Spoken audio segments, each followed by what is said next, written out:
See a bicycle back here, a Raleigh bicycle.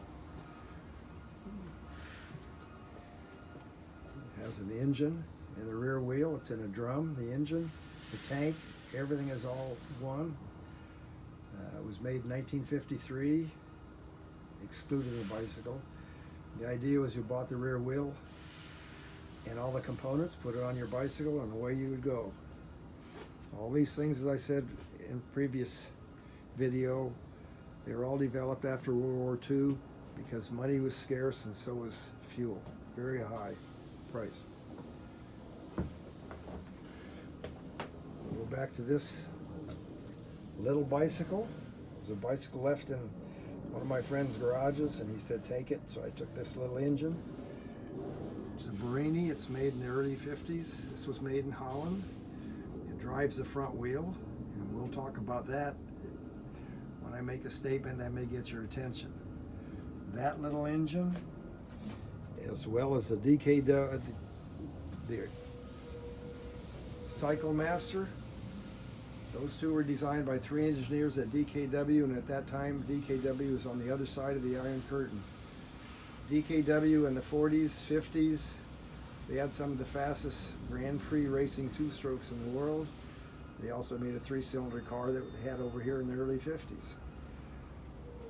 There's so much development in those little engines. You take them apart and they're like little Swiss watches inside. They made this engine, and this engine was made in England. It was made also, they made some in Germany. The little Barini was made in Holland. They wanted to make and sell these things in the free America, so they made them on the other side of the Iron Curtain. Obviously, later on, the Iron Curtain was torn down. DKW got together with Auto Union, a couple other companies, and you know them today as Audi. That's what the 4 rings are all about. They represent each of the 4 companies. Up here we find my Olson and Rice collection. I have many Olson and Rice parts, pieces, collection. The whole back wall behind the mini bike frames, there's saws, pumps, generators, drills, hedgers, chainsaws, you name it. I have many. I'm concentrating more on my bicycles and my little project. I want to finish that 3-cylinder marine engine. The engine back there is another little engine. There is a Fairmont. They drive the speeder car that you used to see in movies when they go out and work on trains. They run these little cars on the tracks. And boom, boom, boom. Well, that's what it is. And it's very interesting design in that engine. And people just think some of these old engines are just old engines. Well, this one is rated 8 horse, maximum 13. The carburetor's at the very end of the crankshaft, the crankcase, and it has reeds. That's like McCulloch used on their racing McCulloch engines.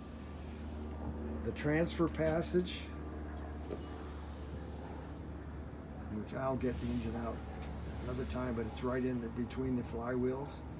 There's a sleeve in there, and that sleeve, as you rotate it, lets more fuel in or less. That's the speed on this thing. Very modern features. I'm just panning through some of the engines I have. I have some generators here from World War II. Complete steam engine kit. It's never been put together yet. It's in the boxes down there. Here's a bike that's partially built, and the engine is, this is a replica of possibly early 1910s Vortrac racer, the way they made the frames. So we will